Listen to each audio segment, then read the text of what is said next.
সবাই আশা করি ভালো আছো। আমরা আগের দিন তড়িৎ বিভব একটা নতুন চ্যাপ্টার শুরু করেছিলাম। তড়িৎ বিভবে আমরা দেখেছিলাম তড়িৎ বিভব কাকে বলে, আহ, তড়িৎ বিভব তড়িৎ ক্ষেত্রের মধ্যে সম্পর্ক, একাধিক আধানের জন্য তড়িৎ বিভব কত হয় এবং সর্বোপরি তড়িৎ দ্বিমেরুর জন্য তড়িৎ বিভব কত হতে পারে, এগুলো আমরা করেছি।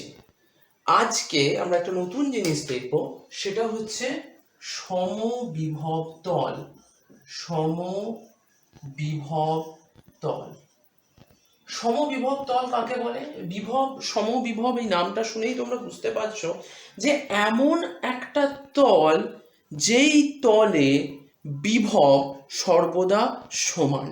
তার মানে আমি একটু অন্যভাবে বলতে পারি যে কোনো বিন্দু যাদের বিভব সমান তাদেরকে যদি আমি একটা তল দ্বারা যুক্ত করি, তাহলে যে তলটা তৈরি হয় সেই তলটাকে আমরা বলতে পারি সমবিভব তল।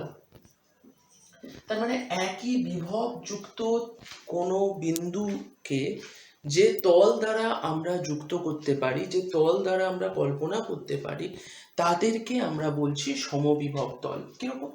ধরা যাক একটা বিন্দু আধান আছে কোথাও, ধরো বিন্দু আধানের মান কিউ।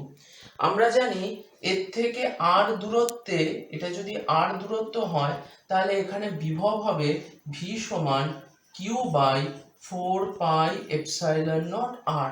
এই মানটা আমরা আগের দিন নির্ণয় করেছিলাম। এবার তাহলে আর দূরত্বে প্রত্যেকটা বিন্দুতে একই বিভব হবে।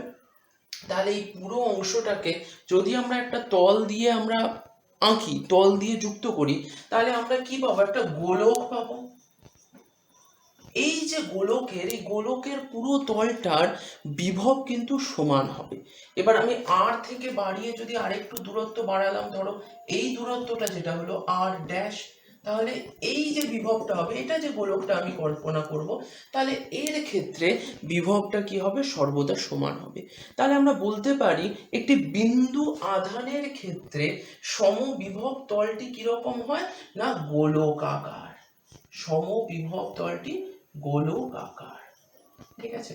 একই রকম ভাবে যদি আমি একটা লম্বা অসীম দৈর্ঘ্যের একটা ঋজু পরিবাহী বা একটা ঋজু কোনো বস্তু কল্পনা করি, তার উপরে যদি কোনো আধান থাকে, ধরো ধনাত্মক আধান আছে, তাহলে এর জন্য আর দূরত্বে সমবিভব তল যদি আমি দেখি, আর দূরত্বে এর বিভব কি হবে? নির্দিষ্ট হবে।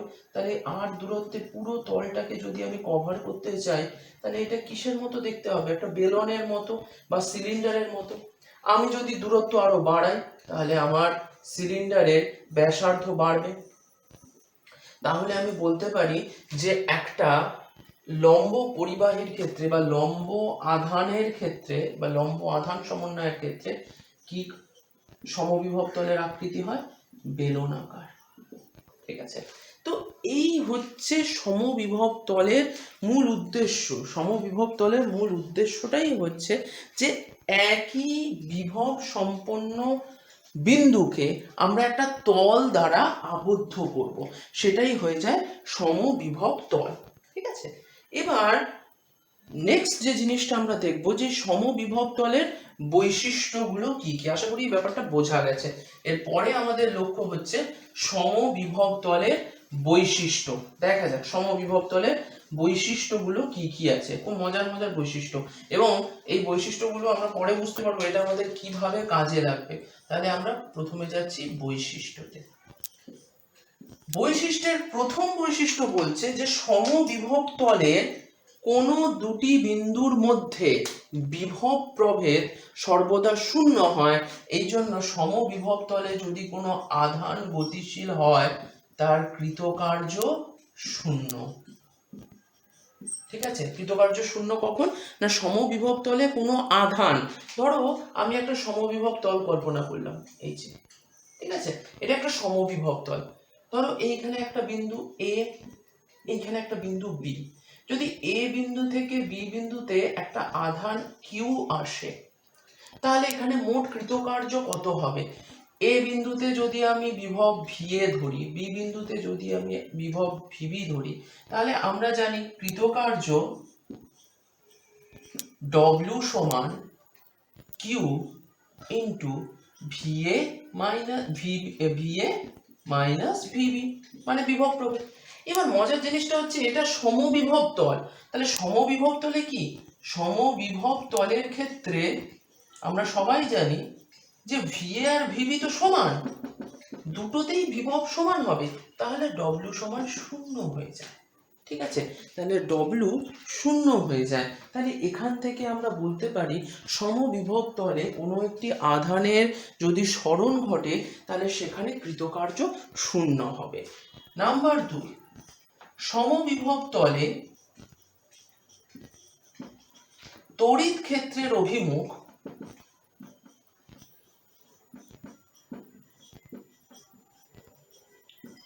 সর্বদা লম্বভাবে তলের সাথে ক্রিয়া করে। ব্যাপারটা কি একটু একটু বোঝানোর চেষ্টা করি। সমবিভব তলে তড়িৎ ক্ষেত্রের অভিমুখ সর্বদা লম্বভাবে ক্রিয়া করে, সর্বদা লম্বভাবে ক্রিয়া করে। কিরকম ভাবে এটা আমরা বুঝতে পারবো, দেখা যাক। দেখো, আমি যখন একটা বিন্দু আধানের কথা বলছিলাম, ধরো এটা কিউ, আমি তার চারপাশে গোলকাকার যদি সমবিভব তল কল্পনা করি, আমরা জানি কোনো বিন্দু থেকে নির্গত তড়িৎ ক্ষেত্র, ঠিক আছে, এটা সর্বদা কি বাইরের দিকে এভাবে কাজ করে। আমরা তড়িৎ বলরেখা পড়েছি। তাহলে একটা বৃহৎ গোলকের ওপর এই যে আমরা কোনো বিন্দুতে ছেদ করছি, এগুলো প্রত্যেকটা কি আমরা বলতে পারি কি লম্বভাবে হচ্ছে, তাই না? প্রত্যেকটা বিন্দুর ওপর দেখো লম্বভাবে। এবার এখন এটা ছবি দেখিয়ে আমরা বললাম, ছবি দেখিয়ে বলাতে আমাদের কাছে বুঝতে সুবিধা হলো, কিন্তু এটারও যদি কোনো ম্যাথমেটিক্যাল আমরা এক্সপ্লেনেশন দিতে পারতাম তাহলে বোধহয় ব্যাপারটা একটু ক্লিয়ার হতো। ঠিক আছে, তো সমবিভব তলে তড়িৎ ক্ষেত্রের অভিমুখ আমরা নির্ণয় করতে চাইছি। একটা মজার জিনিস দেখো, আমরা যদি কোনো বিভব আর তড়িৎ ক্ষেত্রের মধ্যে সম্পর্ক নির্ণয় করতে চাই, সমবিভব তলে বিভব আর তড়িৎ ক্ষেত্রের মধ্যে সম্পর্ক নির্ণয় করতে চাই, তাহলে E সমান মাইনাস ডিভি বাই ডিআর, এটাই তো সম্পর্ক আমরা আগের দিন বের করেছিলাম। এখান থেকে ডিভি সমান E dot d r with minus, minus sign থাকবে। এবার এখান থেকে ডিভিটা কি, ডিভি হচ্ছে বিভব প্রভেদ। আচ্ছা, সমবিভব তলে বিভব প্রভেদ সমান 0, তাই না? সমবিভব তলে আমরা দেখলাম তো VA মাইনাস VB, বিভব প্রভেদ 0 হয়ে যাচ্ছে, তাহলে E ডট ডিআর সমান 0। দুটো ভেক্টরের ডট প্রোডাক্ট যদি 0 হয়, দুটো ভেক্টরের ডট প্রোডাক্ট যদি 0 হয়, তাহলে বলতে হবে তারা পরস্পরের উপর লম্বভাবে আছে, তাহলে E পারপেন্ডিকুলার টু ডিআর। আমরা দেখেছিলাম, আমরা ভেক্টরের ডট প্রোডাক্ট যখন পড়েছিলাম I dot J, J dot K, K dot I, প্রত্যেকটা মান কি ছিল, 0 ছিল। কারণ আমরা জানি কি এ ডট বি সমান এ বি কস থিটা, আর যদি থিটা 90 ডিগ্রি হয় তাহলে কস 90 সমান কত, কস 90 ডিগ্রি সমান 0। তাহলে কস 90 ডিগ্রি 0 হওয়া মানে এ বি এর উপর লম্ব। এখান থেকেও বলতে পারি যে সমবিভব তলের ক্ষেত্রে তড়িৎ ক্ষেত্রের অভিমুখ সর্বদা তলের ওপর লম্বভাবে কাজ করে। ঠিক আছে, এই হলো আমাদের তৃতীয় বৈশিষ্ট্য। তৃতীয় বৈশিষ্ট্য লিখতে গেলে আমাদের একটু মুছতে হবে এটা। তৃতীয় বৈশিষ্ট্যে আসা যাক। তৃতীয় বৈশিষ্ট্য যেটা, সেটা আবার একটু মজার জিনিস, সেখানেও আমরা এই আগের সমীকরণটাকে একটু নিয়ে আসবো। তৃতীয় বৈশিষ্ট্য বলছে যে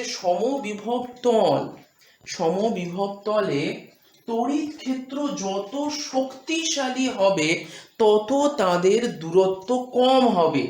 বলছে দুটো সমবিভব তল আমরা যদি বের করি, ধরো এটা একটা সমবিভব তল আর এটা আরেকটা সমবিভব তল, বলছে এদের তড়িৎ ক্ষেত্র যত শক্তিশালী হবে, ঠিক আছে, তড়িৎ ক্ষেত্র শক্তিশালী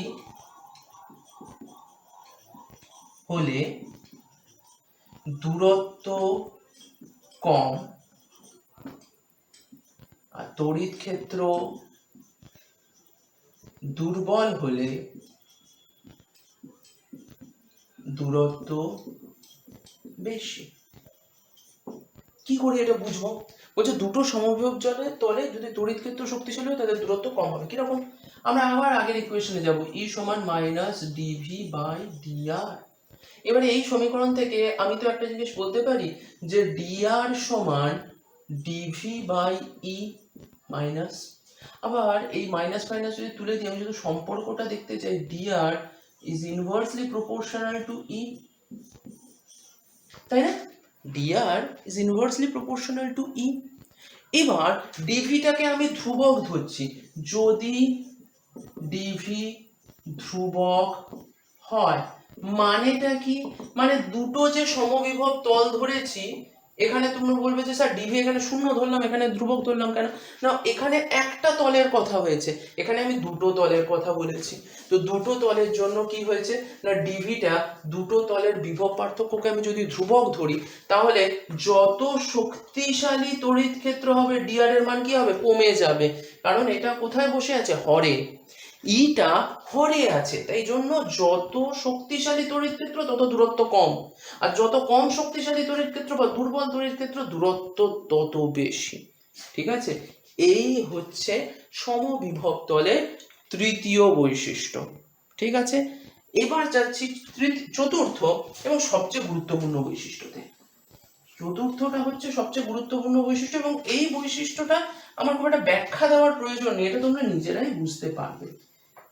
একদম সহজ জিনিস। বলছে দুটি সমবিভব তল কখনোই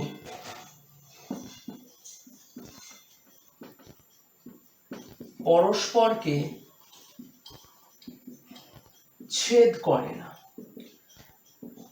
দুটি সমবিভব তল কখনোই পরস্পরকে ছেদ করে না।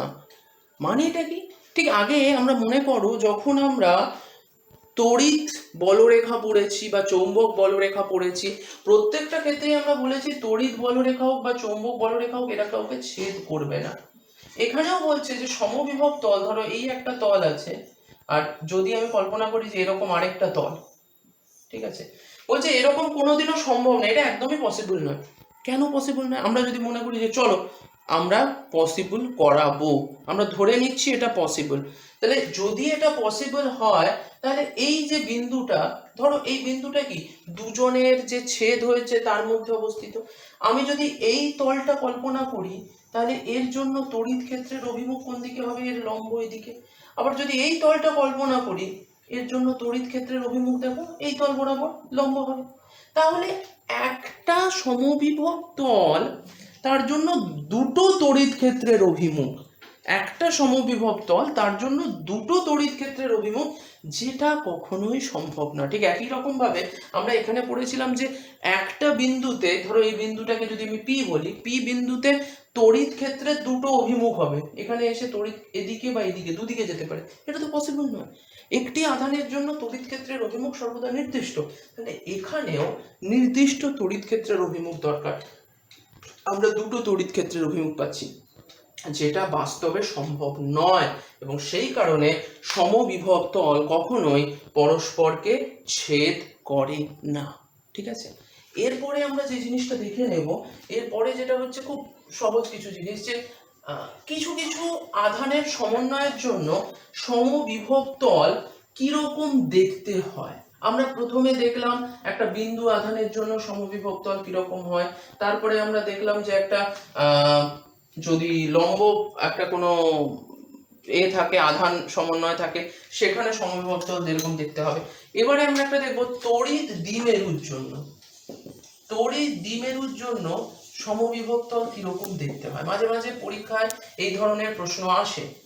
ধরো এটা একটা ধনাত্মক আধান, এটা একটা ঋণাত্মক আধান, ঠিক আছে, তো ধনাত্মক আধান থেকে ঋণাত্মক আধানের দিকে সর্বদা তড়িৎ বলরেখাগুলো কাজ করবে।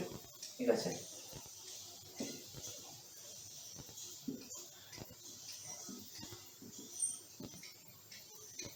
এগুলো আমাদের জানা, আমরা আগেও করেছি।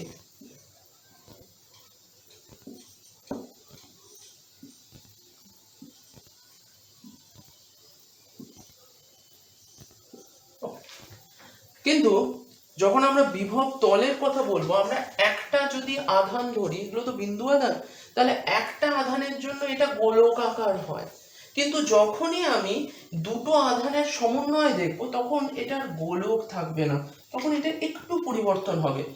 দেখো কিরকম ভাবে পরিবর্তিত হয়, এটা এইরকম হয়েছে।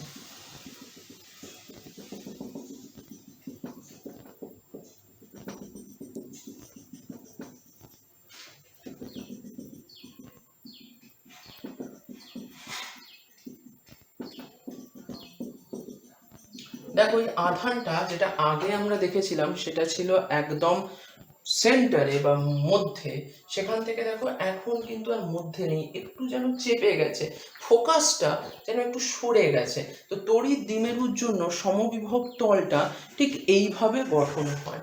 এবার এখন যদি বলো যে তড়িৎ দ্বিমেরু না নিয়ে দুটি সম আধান নিয়ে নিই, দুটি সম আধান মানে সমধর্মী, তাদের মানগুলো একই, অভিমুখও একই। ধরো দুটো ধনাত্মক আধান আমি নিয়ে ফেলেছি, এখানেও একটা ধনাত্মক আধান, এখানেও একটা ধনাত্মক আধান। তো সেটার জন্য আমরা জানি তড়িৎ বলরেখা কিরকম হবে, বাইরের দিকে এরকম, এটার ক্ষেত্রেও তাই। এবং তারা পরস্পরকে কি করবে, বিকর্ষণ করবে। এবার এখানে তড়িৎ বলরেখা, সরি, সমবিভব তলটা কিরকম ভাবে গঠিত হবে, এটা যেমন দেখেছিলাম বাইরের দিকে সরে গেছে, এটা ঠিক উল্টো দিকে হবে।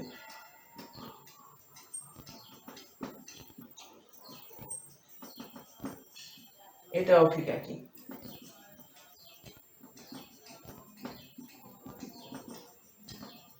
আর এইখানে একটা সমবিভব তল আমরা এইরকম ভাবেও পাই, ঠিক আছে। এইটি হলো দুটি সম আধানের জন্য সমবিভব তল, ঠিক এইরকম ভাবে গঠিত হয়। আচ্ছা, এমনও তো হয় যে এমন একটা জায়গা যেখানে তড়িৎ ক্ষেত্র ধ্রুবক, তড়িৎ ক্ষেত্র যদি ধ্রুবক হয় তাহলে সেটার জন্য সমবিভব তল কিরকম হবে, তড়িৎ ক্ষেত্র ধ্রুবক, ঠিক আছে। তড়িৎ ক্ষেত্র ধ্রুবক মানে আমরা ধ্রুবক তড়িৎ ক্ষেত্রকে কিভাবে দেখাই, কতগুলো সমান্তরাল রেখা দিয়ে চিহ্নিত করি। তাহলে এখানে সমবিভব তলটা কিভাবে হয় না, সমবিভব তলটা এখানে একটা প্লেন তল হিসাবেই কাজ করে, জাস্ট এরকম।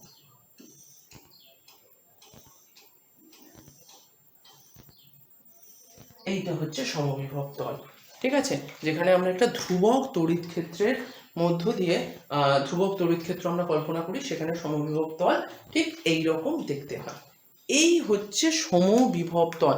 এখন প্রশ্নটা হচ্ছে সমবিভব তল আমরা পড়বো কেন, আমাদের কি দরকার হয়েছে সমবিভব তল পড়ার?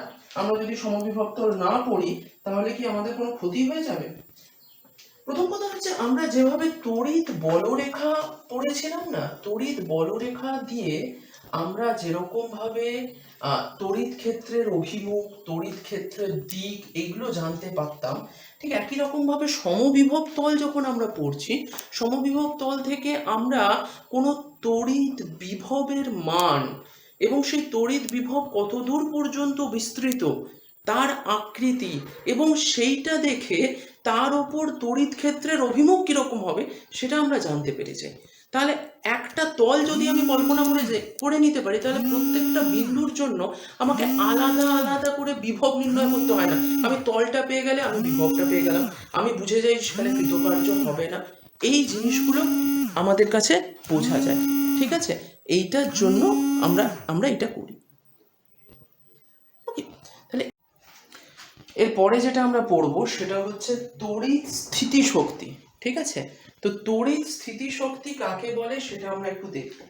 তড়িৎ স্থিতিশক্তি হচ্ছে যে কোনো একটি নির্দিষ্ট বিভবের মধ্যে আমরা যদি কোনো আধানকে নিয়ে কোনো জায়গায় যাই, তাহলে যে কৃতকার্য আমাকে করতে হয়, ঠিক আছে, সেই কৃতকার্যটিকেই আমাকে বলা হচ্ছে তড়িৎ স্থিতিশক্তি। তাহলে এমনি যে স্থিতিশক্তি আমরা পড়েছি, তড়িৎ স্থিতিশক্তি একদম একই। তড়িৎ স্থিতিশক্তি বলতে বোঝায়, বা এমনি স্থিতিশক্তি বলতে আমরা কি বুঝি, যে কোনো একটি বস্তুর উপর আমরা যদি কোনো কৃতকার্য করি, তাহলে সেই কৃতকার্যের দরুন বস্তুর মধ্যে যে কাজ করার সামর্থ্য আসে সেটাকেই তার স্থিতিশক্তি বলে। তড়িৎ স্থিতিশক্তিও ঠিক একই রকম, যে কোনো একটি বিভবের মধ্যে দিয়ে, ধরো একটা বিভব আছে, সেই বিভবের এক প্রান্ত থেকে আরেক প্রান্তে তুমি যদি নিয়ে যাও, ঠিক আছে, ধরো বিভব প্রভেদ যদি ভি থাকে, তুমি যদি একটা আধান কিউ কে নিয়ে যাও, তাহলে তোমার কৃতকার্য ডব্লিউ সমান ভি ইন্টু কিউ হয়, এটা আমরা জানি। আর এই যে ডব্লিউ কৃতকার্যটা তুমি করো, সেটাই তড়িৎ স্থিতিশক্তি, ঠিক আছে, হিসেবে সঞ্চিত থাকে, যেটাকে আমরা সাধারণত ইউ দিয়ে চিহ্নিত করে থাকি। ঠিক আছে, এটাকে আমরা সাধারণত চিহ্নিত করে থাকি ইউ দিয়ে। এবার আমরা কিছু বিশেষ ক্ষেত্রের তড়িৎ স্থিতিশক্তি নির্ণয় করব। প্রথম যেটা আমরা করব, যে যদি আমরা দুটো আধানকে কাছাকাছি আনতে চাই, ঠিক আছে, তাহলে দুটো আধানকে পাশাপাশি আনার জন্য তড়িৎ স্থিতিশক্তি, তাহলে দুটি আধানের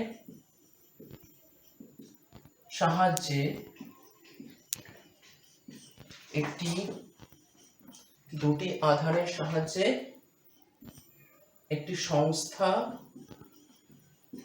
গঠনের জন্য কৃতকার্য। ঠিক আছে, দুটি আধানের সাহায্যে একটি সংস্থা গঠনের জন্য আমাদের কতটা কৃতকার্য করতে হবে, দেখা যাক কতটা কৃতকার্য করতে হয়। ধরো তোমার কাছে একটি আধান আছে Q1 আর একটি আধান আছে Q2, ঠিক আছে।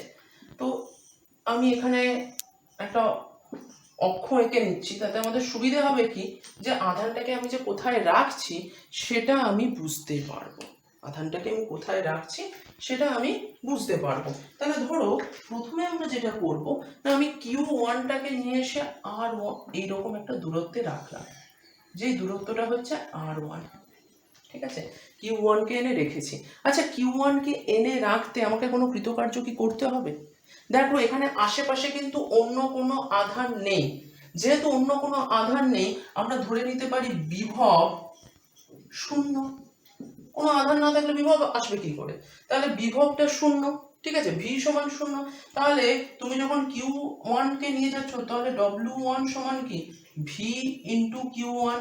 আচ্ছা, ভি সমান তো শূন্য, তুমি জানো এখানে তো অন্য কোনো আধান নেই, তাহলে এটা শূন্য, এটা আনতে কোনো কৃতকার্য হবে না করতে আমাদের। এবারে আমি Q2টাকে নিয়ে যাব, ধরো Q2টাকে আমি এইরকম একটা জায়গায় রাখলাম, যেটা দূরত্ব R2। এবার এই Q2টাকে যখন নিয়ে এসছো, তখন কিন্তু অলরেডি Q1 আধানটা আছে। এবার Q2টাকে Q1 থেকে কত দূরে রেখেছো? আমি ধরে নিচ্ছি এই যে দূরত্বটা, এই দূরত্বটা হচ্ছে R, ঠিক আছে, এর মান হচ্ছে R। তো এখানে আমরা ভেক্টর নিয়ে অতটা বেশি ভাববো না, কেন জানো তো, কারণ আমাদের বিভব তো স্কেলার রাশি, ভেক্টর নিয়ে ভাববো না, শুধু পজিশনগুলো দেখানোর জন্য আমি ভেক্টরটা লিখেছি, আদারওয়াইজ ভেক্টরের আমার খুব একটা দরকার নেই। তাহলে Q2 আধানকে যখন নিয়ে যাচ্ছ, তখন কৃতকার্য আমাকে বের করতে হবে। তার আগে বের করি যে Q1 আধানের জন্য R দূরত্বে বিভব, কারণ তুমি R দূরত্বেই দেখো Q2টাকে রেখেছো, তাহলে R দূরত্বে বিভব কত হবে না, V1 সমান Q1 by 4 pi epsilon naught R1, R। তাহলে কৃতকার্য W2 কত হবে Q2টাকে আনার জন্য কৃতকার্য, না V1 ইন্টু Q2।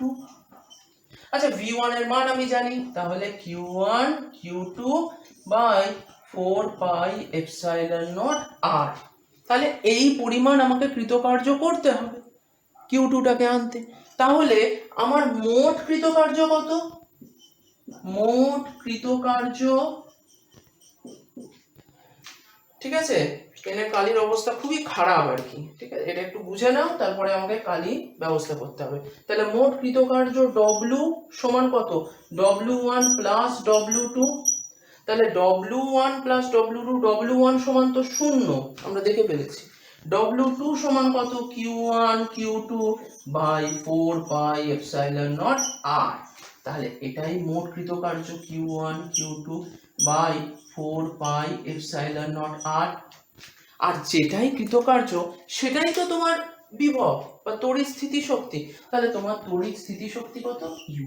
তাহলে ইউ সমান কত, যদি দুটি আধানের সাহায্যে একটি সংস্থা গঠন আমরা করতে চাই, তাহলে আমার তড়িৎ স্থিতিশক্তি যেটা সঞ্চিত হবে সেটার মান হচ্ছে Q1 Q2 by 4 pi epsilon not.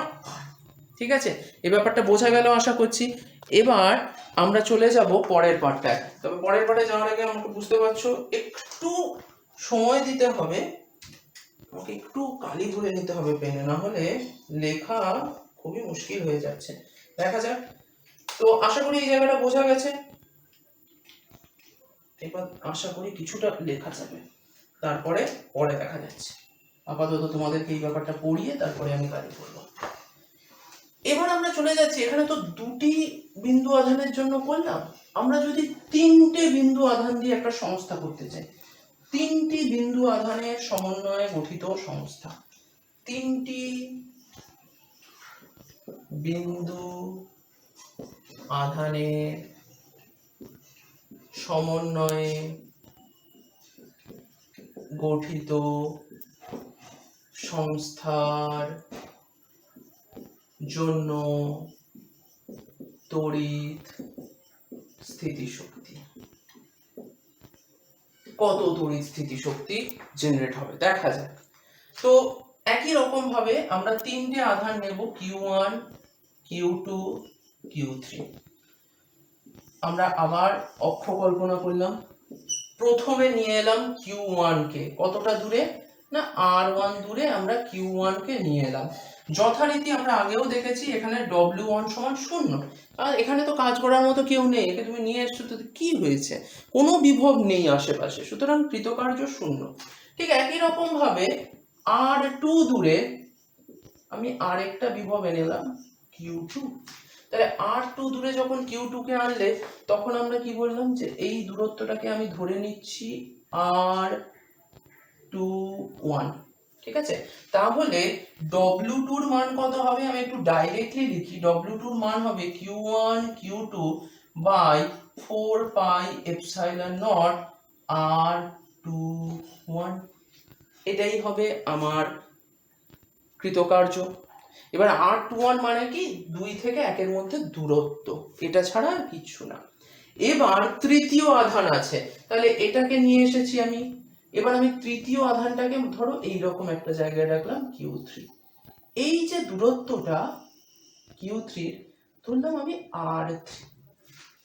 ওকে, তাহলে Q1 থেকে দূরত্ব কত, আমি বলছি R31। Q2 থেকে দূরত্ব কত, R32।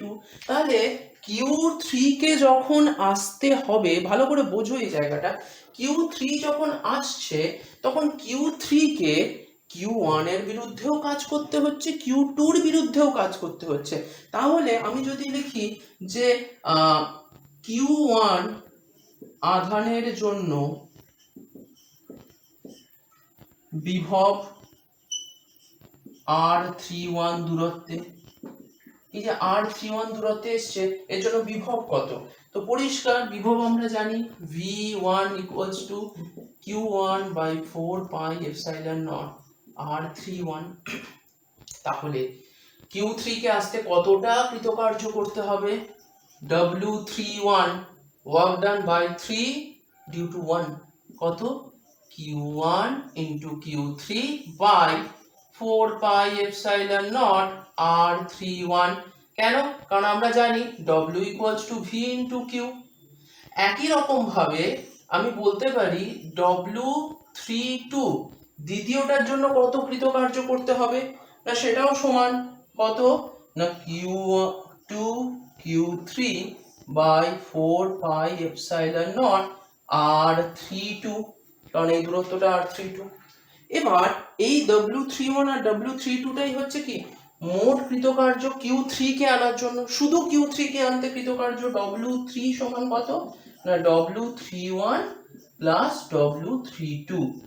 তাহলে W31 আর W32 টাকে যোগ করলে কত হচ্ছে Q3 by Q1 bye sorry পরপরই লিখি সুবিধে হবে, Q1 Q3 by 4 pi epsilon naught R31 plus Q2 Q3 4 pi epsilon naught R32।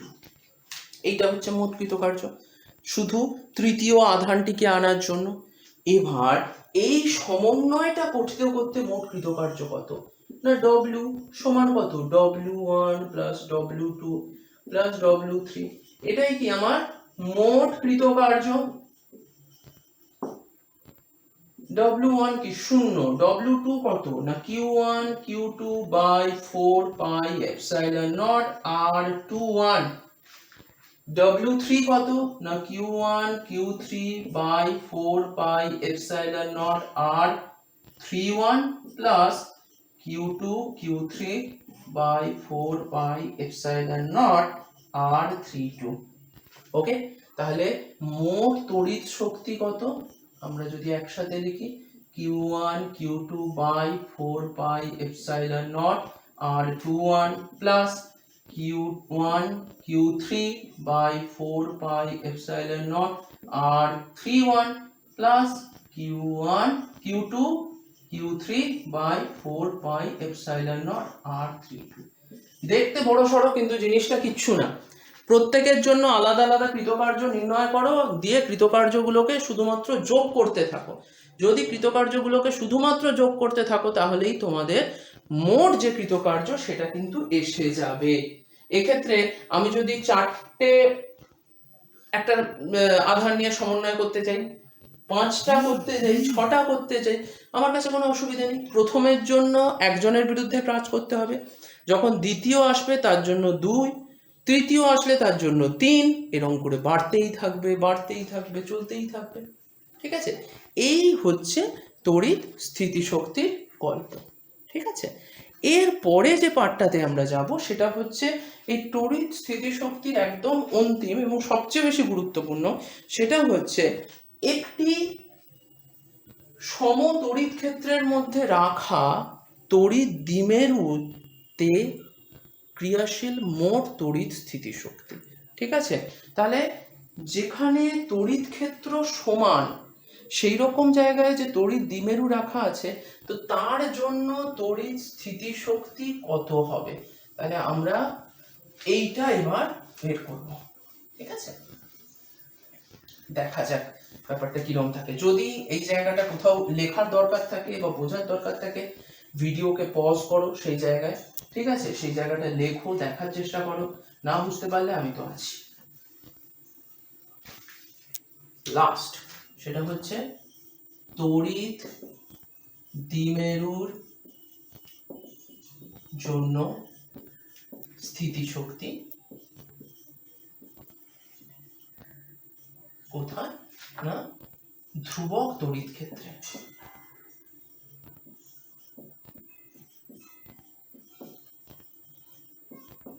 ঠিক আছে, দেখা যাক ব্যাপারটা কিরকম হয়। দেখো অলরেডি তোমরা যখন তড়িৎ ক্ষেত্র পড়ছিলে তড়িৎ দ্বিমেরুর জন্য, সেখানে তোমরা দেখেছিলে যে একটা সম তড়িৎ ক্ষেত্রকে আমরা সাধারণত সমান্তরাল রেখা দিয়ে চিহ্নিত করি, আর এর মধ্যে যদি একটা তড়িৎ দ্বিমেরু থেকে যায়, এখানে হচ্ছে কিউ মাইনাস কিউ, এখানে প্লাস কিউ, যদি তড়িৎ ক্ষেত্রর মান ই হয় তাহলে এদিকে ক্রিয়াশীল বল F সমান কিউ ইন্টু ই, আর এদিকে উল্টো দিকে কাজ করছে F সমান মাইনাস কিউ ইন্টু ই।